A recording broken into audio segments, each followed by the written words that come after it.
యేసుని ప్రేమ ఛానల్కి స్వాగతం. దయచేసి ఈ ఛానల్ని లైక్ చేయండి, షేర్ చేయండి, సబ్స్క్రైబ్ చేయండి. Telugu daily audio Bible Ezra గ్రంథము 6వ అధ్యాయము.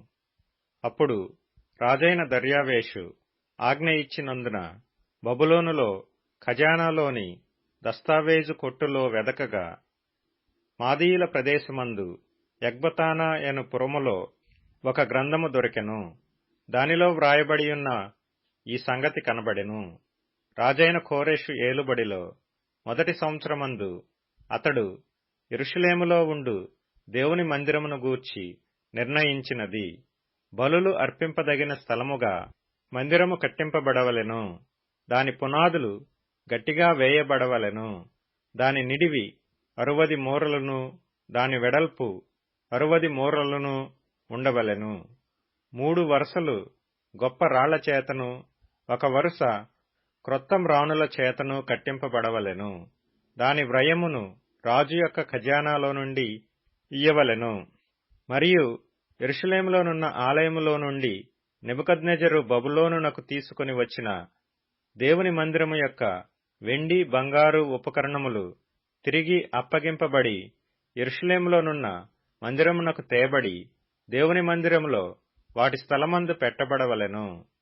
కావున రాజైన దర్యావేషు ఈలాగు సెలవిచ్చెను: నది అవతల అధికారి అయిన తత్తెనై అను నీవును, షతర్బోజ్నెయు అను నీవును, నది అవతల మీతో కూడానున్న అపర్శకాయులను యూదుల జోలికి పోక దేవుని మందిరపు పని జరగనిచ్చి వారి అధికారిని పెద్దలను దేవుని మందిరమును దాని స్థలమందు కట్టింపనీయుడి. మరియు దేవుని మందిరమును కట్టించున్నట్లుగా యూదుల యొక్క పెద్దలకు మీరు చేయవలసిన సహాయమును గూర్చి మేము నిర్ణయించినదేమనగా, రాజు యొక్క సొమ్ములో నుండి, అనగా నది అవతల నుండి వచ్చిన పన్నులో నుండి వారు చేయు పని నిమిత్తము తడవు ఏమాత్రమునూ చేయక వారి వ్రయమునకు కావలసిన దాని ఇయ్యవలెను. మరియు ఆకాశమందలి దేవునికి దహనబలులు అర్పించుటకై కోడెలే గాని, గొర్రెపొట్టేళ్లే గాని, గొర్రెపిల్లలే గాని, గోధుమలే గాని, ఉప్పే గాని, ద్రాక్షరసమే గాని, నూనెయే గాని, యెరూషలేములోనున్న యాజకులు ఆకాశమందలి దేవునికి సువాసనయైన అర్పణలను అర్పించి రాజును అతని కుమారులను జీవించున్నట్లు ప్రార్థన చేయు నిమిత్తమై వారు చెప్పిన దానిని బట్టి ప్రతి దినమును తప్పకుండా వారికి కావలసినదంతయు ఇయ్యవలెను. ఇంకనూ మేము నిర్ణయించినదేమనగా, ఎవడైనను ఈ ఆజ్ఞను భంగపరచిన ఎడల వాని ఇంటి వెన్నుగాడి ఊడదీయబడి నిలువనెత్తబడి దానిమీద వాడు ఉరితీయింపబడును. ఆ తప్పును బట్టి వాని ఇల్లు పెంటరాసి చేయబడును. ఏ రాజులే గాని, ఏ జనులే గాని ఈ ఆజ్ఞను భంగపరచి యెరూషలేములోనున్న దేవుని మందిరమును నశింపజేయుటకై చెయ్యి చాపిన ఎడల తన నామమును అక్కడ ఉంచిన దేవుడు వారిని నశింపజేయును. దర్యావేషు అను నేనే ఈ ఆజ్ఞ ఇచ్చితిని. మరియు అది అతివేగముగా జరగవలెనని వ్రాయించి అతడు తాకీదుగా పంపించెను. అప్పుడు నది యువతల అధికారి అయిన తత్తెనయ్యును, షతర్బోజ్నయియును వారి పక్షమున నున్నవారును రాజైన దర్యావేషు ఇచ్చిన ఆజ్ఞ చొప్పున వేగముగా పని జరిపించిరి. యూదుల పెద్దలు కట్టించుచు ప్రవక్తయైన హగ్గయియు, ఇద్దో కుమారుడైన జకర్యాయు హెచ్చరించుచున్నందున పని బాగుగా జరిపిరి. ఈ ప్రకారము ఇశ్రాయేలీల దేవుని ఆజ్ఞననుసరించి వారు కట్టించుచు కోరెషు, దర్యావేషు, అర్తహషస్త అను పారసీక దేశపు రాజుల ఆజ్ఞ చొప్పున ఆ పని సమాప్తి చేసిరి.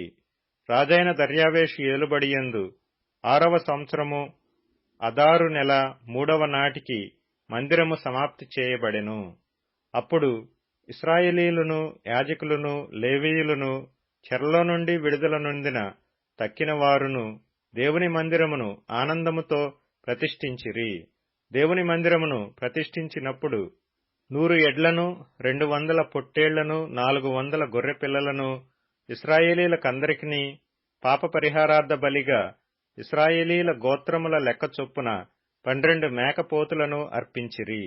మరియు వారు యెరూషలేములోనున్న దేవుని సేవ జరిపించుటకై మోషే యొక్క గ్రంథమందు వ్రాసిన దానిని బట్టి తరగతుల చొప్పున యాజకులను, వరుసల చొప్పున లేవీయులను నిర్ణయించిరి. చెరలో నుండి విడుదల నొందిన వారు మొదటి నెల 14వ దినమున పస్కా పండుగ ఆచరించిరి.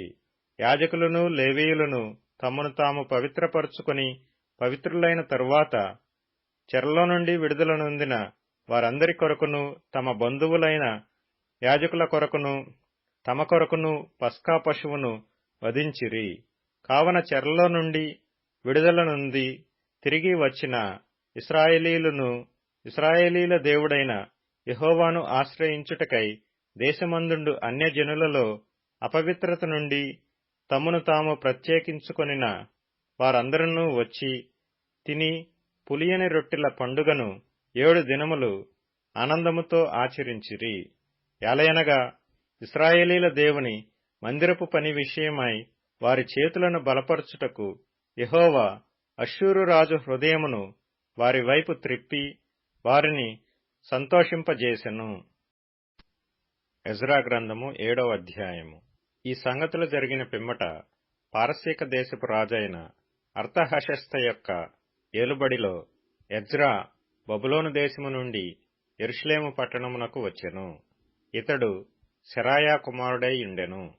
సెరాయా అజర్యా కుమారుడు, అజర్యా హిల్కీయా కుమారుడు, హిల్కీయా షల్లూము కుమారుడు, షల్లూము సాదోకు కుమారుడు, సాదోకు అహీటూబు కుమారుడు, అహీటూబు అమర్యా కుమారుడు, అమర్యా అజర్యా కుమారుడు, అజర్యా మెరాయోతు కుమారుడు, మెరాయోతు జెరహ్యా కుమారుడు, జెరహ్యా ఉజ్జీ కుమారుడు, ఉజ్జీ బుక్కీ కుమారుడు, బుక్కీ అబీషూవ కుమారుడు, అబీషూవ ఫీనెహాసు కుమారుడు, ఫీనెహాసు ఎలియాజరు కుమారుడు, ఎలియాజరు ప్రధాన యాజకుడైన అహరోను కుమారుడు.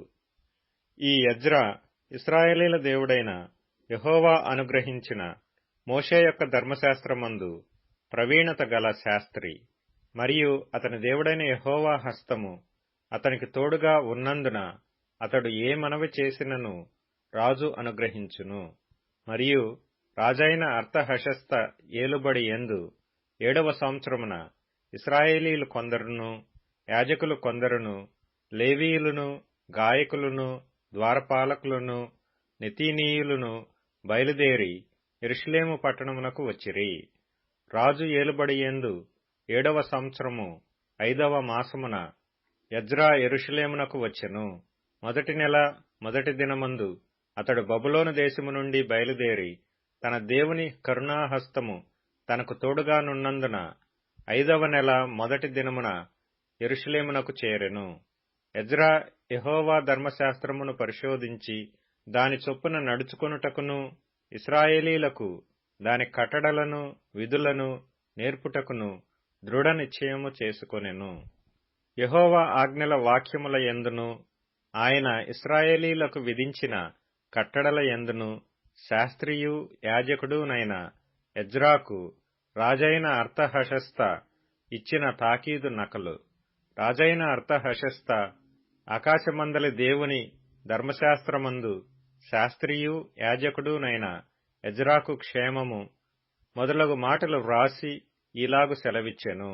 చేతనున్న నీ దేవుని ధర్మశాస్త్రమును బట్టి యూదాను గూర్చియు యెరూషలేమును గూర్చియు విమర్శ చేయుటకు నీవు రాజు చేతను అతని 7 మంత్రుల చేతను పంపబడితివి గనుక మేము చేసిన నిర్ణయమేమనగా, మా రాజ్యమందుండు ఇశ్రాయేలీలలోను వారి యాజకులలోను లేవీయులలోను యెరూషలేము పట్టణమునకు వెళ్ళుటకు మనఃపూర్వకముగా ఇష్టపడు వారెవరో వారందరూ నీతో కూడా వెళ్ళవచ్చును. మరియు యెరూషలేములో నివాసము గల ఇశ్రాయేలీల దేవునికి రాజును అతని యొక్క మంత్రులను స్వేచ్ఛగా అర్పించిన వెండి బంగారములను నీవు తీసుకొని పోవలెను.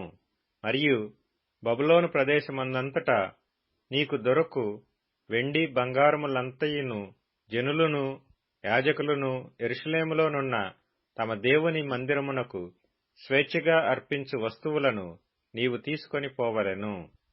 తడవు చేయక నీవు ఆ ద్రవ్యము చేత ఎడ్లను, పొట్టేళ్లను, గొర్రెపిల్లలను, వాటితో కూడా ఉండవలసిన భోజనార్పణలను, పానార్పణలను కొని యెరూషలేమందుండు మీ దేవుని మందిరపు బలిపీఠము మీద వాటిని అర్పించుము.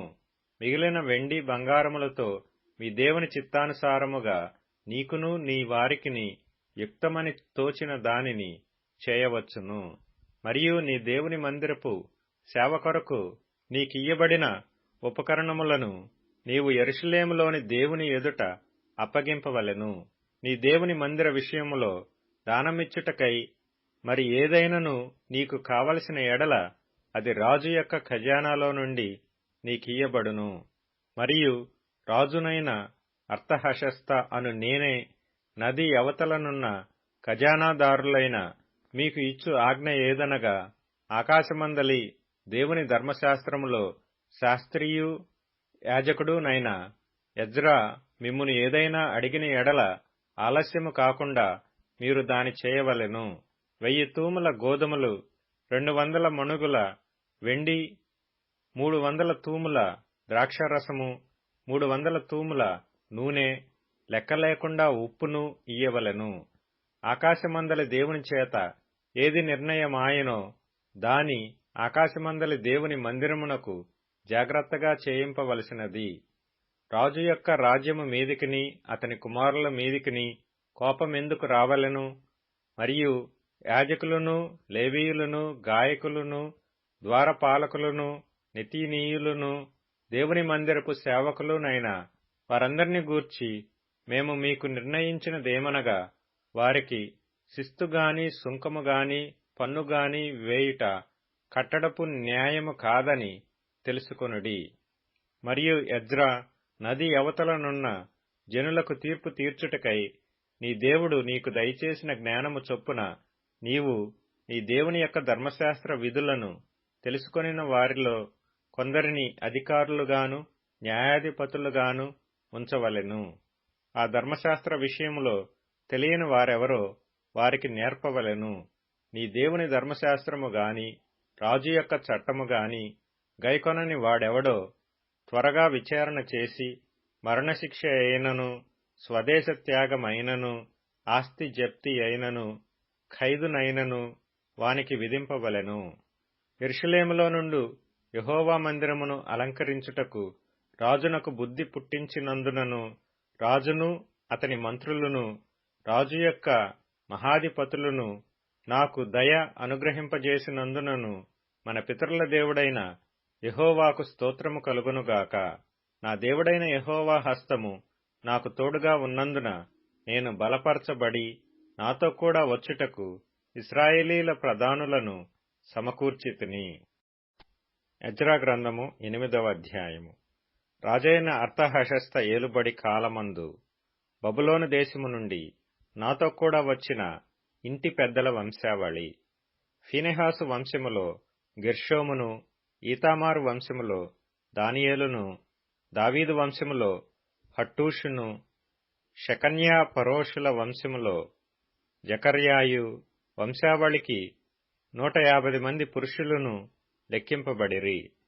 పహత్మోయాబు వంశములో జెరహ్యా కుమారుడైన ఎల్యోయేనయియు 200 మంది పురుషులను, షెకన్యా వంశములో యహజీయేలు కుమారుడును 300 మంది పురుషులను, ఆదీను వంశములో యోనాతాను కుమారుడైన ఎబెదును 50 మంది పురుషులను, ఏలాము వంశములో అతల్యా కుమారుడైన యషయాయు 70 మంది పురుషులను, షెఫట్యా వంశములో మిఖాయేలు కుమారుడైన జబద్యాయు 80 మంది పురుషులను, యోవాబు వంశములో యెహీయేలు కుమారుడైన ఓబద్యాయు 218 మంది పురుషులను, షెలోమీతు వంశములో యోసిప్యా కుమారుడును 160 మంది పురుషులను, బేబై వంశములో బేబై కుమారుడైన జకర్యాయు 28 మంది పురుషులను, అజ్గాదు వంశములో హక్కాటాను కుమారుడైన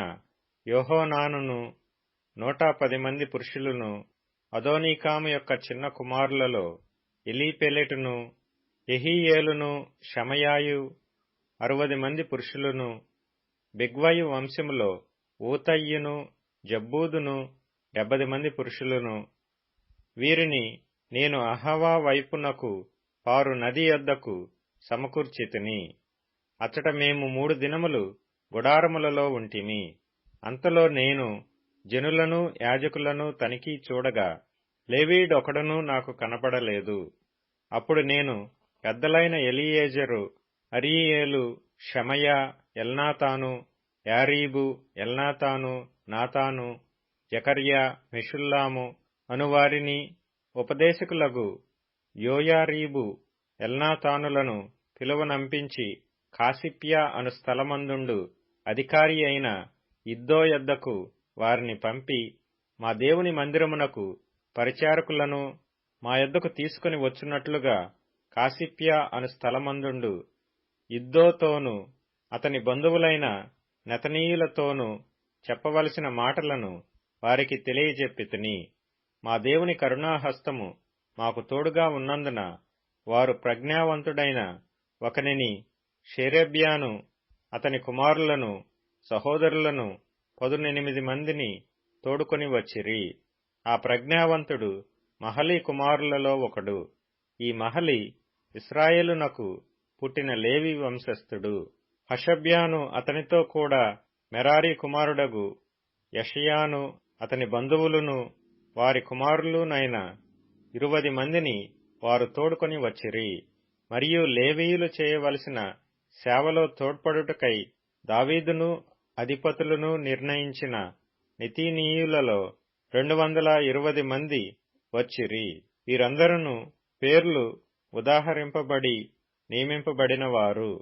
అప్పుడు దేవుని సన్నిధిని మమ్మను మేము దుఃఖపరుచుకొని మాకును మా చిన్నవారికిని మా ఆస్తికిని శుభ ప్రయాణము కలుగునట్లుగా ఆయనను వేడుకొనుటకు అహవా నది దగ్గర ఉపవాసముండుడని ప్రకటించితిని. మేలు కలుగజేయుటకై ఆయనను ఆశ్రయించు వారికందరికిని మా దేవుని హస్తము తోడుగా ఉండును గాని ఆయన హస్తమును ఆయన ఉగ్రతయు ఆయనను విసర్జించు వారందరి మీదికి వచ్చునని మేము రాజుతో చెప్పియుంటిమి గనుక మార్గమందున్న శత్రువుల విషయమై మాకు సహాయము చేయునట్లు కాల్బలమును రౌతులను రాజునొద్ద కావలెనని మనవి చేయుటకు సిగ్గు నాకు తోచెను. మేము ఉపవాసముండి ఆ సంగతిని బట్టి మా దేవుని వేడుకొనగా ఆయన మా మనవిని అంగీకరించెను. గనుక నేను యాజకులలో నుండి ప్రధానులైన 12 మందిని అనగా షేరెబ్యాను, హషబ్యాను వీరి బంధువులలో 10 మందిని ఏర్పరచి మా దేవుని మందిరమును ప్రతిష్ఠించుట విషయములో రాజును అతని మంత్రులను అధిపతులను అక్కడనున్న ఇశ్రాయేలీలందరూ ప్రతిష్ఠించిన వెండి బంగారములను ఉపకరణములను తూచి వారికి అప్పగించితిని. 1300 మణుగుల వెండిని, 200 మణుగుల వెండి ఉపకరణములను, 200 మణుగుల బంగారమును, 7000 తులములు గల 20 బంగారపు గిన్నెలను, బంగారమంతా వెలగల పరిశుద్ధమైన 2 రాగి పాత్రలను తూచి వారి చేతికి అప్పగించి, మీరు యెహోవాకు ప్రతిష్ఠింపబడిన వారు, పాత్రలను ప్రతిష్ఠితములైనవి. ఈ వెండి బంగారములను మీ పితరుల దేవుడైన యెహోవాకు స్వేచ్ఛార్పణలయ్యున్నవి. కాబట్టి మీరు యెరూషలేములో యెహోవా మందిరపు ఖజానా గదులలో యాజకుల యొక్కయు, లేవీయుల యొక్కయు, ఇశ్రాయేలు పెద్దల యొక్కయు, ప్రధానులైన వారి ఎదుట వాటిని తూచి అప్పగించు వరకు వాటిని భద్రముగా ఉంచుడని వారితో చెప్పితిని. కాబట్టి యాజకులను లేవీయులను వాటి ఎత్తు ఎంతో తెలుసుకొని యెరూషలేములోనున్న మన దేవుని మందిరమునకు కొనిపోవుటకై ఆ వెండి బంగారములను పాత్రలను తీసుకొనిరి. మేము మొదటి నెల 12వ దినమందు యెరూషలేమునకు వచ్చుటకై అహవా నది నుండి బయలుదేరగా మా దేవుని హస్తము మాకు తోడుగా నుండి శత్రువుల చేతిలో నుండి మార్గమందు పొంచియున్న వారి చేతిలో నుండి మమ్మను తప్పించినందున మేము యెరూషలేమునకు వచ్చి 3 దినములు అక్కడ బస చేసితిమి. 4వ దినమున వెండి బంగారములను పాత్రలను మా దేవుని మందిరమందు యాజకుడైన ఊరియా కుమారుడైన మెరేమోత్ చేత తూనిక వేయబడెను. అతనితో కూడా ఫీనెహాసు కుమారుడైన ఎలియాజరు ఉండెను. వీరితో లేవీయులైన యేషూవ కుమారుడైన యోజాబాదును, బిన్నూయు కుమారుడైన నోవద్యాయును కూడా ఉండిరి. సంఖ్య చొప్పునను ఎత్తు చొప్పునను అన్నిటినీ సరిచూచిన తరువాత వాటి ఎత్తు ఎంతైనది లెక్కలలో వ్రాసిరి. మరియు చెరలోనికి కొనిపోబడిన వారికి పుట్టి చెర నుండి విడుదల నొంది తిరిగి వచ్చిన వారు ఇశ్రాయేలీల దేవునికి దహనబలులు అర్పించిరి.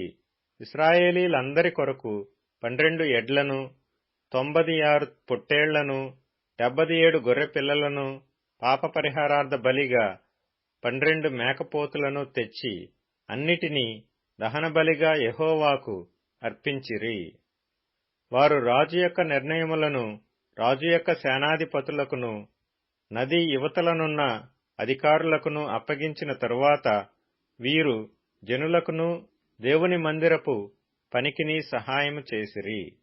యోహాను సువార్త 21వ అధ్యాయము. అటు తర్వాత యేసు తిబిరియ సముద్రమున తీరమున శిష్యులకు మరలా తన్ను ప్రత్యక్షపరచుకొనెను. ఆయన తన్ను ప్రత్యక్షపరచుకొనిన విధానమేదనగా, సీమోను పేతురును, దిదిమ అనబడిన తోమాయు, గలిలయలోని కానా అను ఊరివాడగు నతానీయేలును, జెబెదయి కుమారులును, ఆయన శిష్యులలో మరి 2 కూడి యుండిరి. సీమోను పేతురు, నేను చేపలు పట్టబోదునని వారితో అనగా, వారు మేమును నీతో కూడా వచ్చెదమనిరి. వారు వెళ్లి దోణి ఎక్కిరి, కాని ఆ రాత్రి ఏమీయూ పట్టలేదు. సూర్యోదయమగుచుండగా యేసు ధరిని నిలిచెను. అయితే ఆయన యేసు అని శిష్యులు గుర్తుపట్టలేదు. యేసు, పిల్లలారా, భోజనమునకు మీ యొద్ద ఏమైనా ఉన్నదా అని వారిని అడగగా, లేదని వారు ఆయనతో చెప్పి, అప్పుడు ఆయన, దోణి కుడి ప్రక్కకును వల వేయుడే, మీకు దొరుకునని చెప్పాను. గనుక వారు అలాగు వేయగా చేపలు విస్తారముగా పడినందున వల లాగలేకపోయిరి. కాబట్టి యేసు ప్రేమించిన శిష్యుడు, ఆయన ప్రభువు సుమి అని పేతురుతో చెప్పాను. ఆయన ప్రభు అని సీమోను పేతురు విని వస్త్రహీనుడయ్యున్నందున పైబట్ట వేసి సముద్రములో దుమికెను. దరి ఇంచుమించు 200 మూరల దూరమునున్నందున తక్కిన శిష్యులు చేపలు గల వల లాగుచు ఆ చిన్న దోణిలో వచ్చిరి. వారు దిగి దరికి రాగానే అక్కడ నిప్పులును, వాటిమీద ఉంచబడిన చేపలును, రొట్టెయు కనబడెను. యేసు, మీరిప్పుడు పట్టిన చేపలలో కొన్ని తీసుకుని రండని వారితో చెప్పగా, సీమోను పేతురు దోణి ఎక్కి వలను దరికి లాగెను. అది 153 గొప్ప చేపలతో నిండియుండెను. చేపలు అంత విస్తారముగా పడినను వల పిగలలేదు. యేసు, రండి భోజనము చేయుడని వారితో అనెను. ఆయన ప్రభు అని వారికి తెలిసినందున, నీవెవడవని శిష్యులలో ఎవడునూ ఆయనను అడగ తెగింపలేదు. యేసు వచ్చి ఆ రొట్టెను తీసుకొని వారికి పంచిపెట్టెను. అలాగే చేపలను కూడా పంచిపెట్టెను. యేసు మృతులలో నుండి లేచిన తరువాత శిష్యులకు ప్రత్యక్షమైనది ఇది 3వసారి. వారు భోజనము చేసిన తరువాత యేసు సీమోను పేతురును చూచి, యోహాను కుమారుడవైన సీమోను, వీరికంటే నీవు నన్ను ఎక్కువగా ప్రేమించుచున్నావా అని అడుగగా, అతడు, అవును ప్రభువా, నేను నిన్ను ప్రేమించుచున్నానని నీవే ఎరుగుదువని ఆయనతో చెప్పాను. యేసు, నా గొర్రెపిల్లలను మేపుమని అతనితో చెప్పాను. మరలా ఆయన, యోహాను కుమారుడవైన సీమోను, నన్ను ప్రేమించుచున్నావా అని 2వసారి అతనిని అడగగా, అతడు, అవును ప్రభువా, నేను నిన్ను ప్రేమించుచున్నానని నీవే ఎరుగుదువని ఆయనతో చెప్పాను. ఆయన, నా గొర్రెలను కాయమని చెప్పాను. 3వసారి ఆయన, యోహాను కుమారుడవైన సీమోను, నన్ను ప్రేమించుచున్నావా అని అతనిని అడిగెను. నన్ను ప్రేమించుచున్నావా అని 3వసారి తన్ను అడిగినందున పేతురు వ్యసనపడి, ప్రభువా, నీవు సమస్తము ఎరిగినవాడవు, నిన్ను ప్రేమించుచున్నానని నీవే ఎరుగుదువని ఆయనతో చెప్పాను. యేసు, నా గొర్రెలను మేపుము. నీవు యవనుడవై ఉండినప్పుడు నీ అంతట నీవే నడుము కట్టుకొని నీకిష్టమైన చోటికి వెళ్ళుచుంటివి. నీవు ముసలివాడవైనప్పుడు నీ చేతులు నీవు చాచుదువు, వేరొకడు నీ నడుము కట్టి నీకిష్టము కాని చోటికి నిన్ను మోసుకుని పోవునని నీతో నిశ్చయముగా చెప్పుచున్నానని అతనితో చెప్పెను. అతడు ఎట్టి మరణము వలన దేవుని మహిమపరచునో దాని సూచించి ఆయన ఈ మాట చెప్పెను. ఇట్లు చెప్పి నన్ను వెంబడించుమని అతనితో అనెను. పేతురు వెనుకకు తిరిగి యేసు ప్రేమించిన వాడును భోజన పంక్తిని ఆయన రొమ్మున ఆనుకొని, ప్రభువా, నిన్ను అప్పగించువాడ ఎవడని అడిగిన వాడునైన శిష్యుడు తన వెంట వచ్చుట చూచెను. పేతురు అతనిని చూచి, ప్రభువా, ఇతని సంగతి ఏమగునని యేసును అడిగెను. యేసు, నేను వచ్చు వరకు అతడుండుట నాకిష్టమైతే అది నీకేమి? నీవు నన్ను వెంబడించుమనెను. కాబట్టి ఆ శిష్యుడు చావడను మాట సహోదరులలో ప్రచురమాయెను. అయితే చావడని యేసు అతనితో చెప్పలేదు గాని, నేను వచ్చు వరకు అతడుండుట నాకిష్టమైతే అది నీకేమని చెప్పెను. ఈ సంగతులను గూర్చి సాక్ష్యమిచ్చుచు ఇవి వ్రాసిన శిష్యుడు ఇతడే. ఇతని సాక్ష్యము సత్యమని ఎరుగుదుము. యేసు చెప్పిన కార్యములు ఇంకను అనేకములు కలవు. వాటిలో ప్రతిదానిని వివరించి వ్రాసిన యెడల అట్లు వ్రాయబడిన గ్రంథములకు భూలోకమైనను చాలదని నాకు తోచుచున్నది. దయచేసి ఈ ఛానల్ని లైక్ చేయండి, షేర్ చేయండి, సబ్స్క్రైబ్ చేయండి.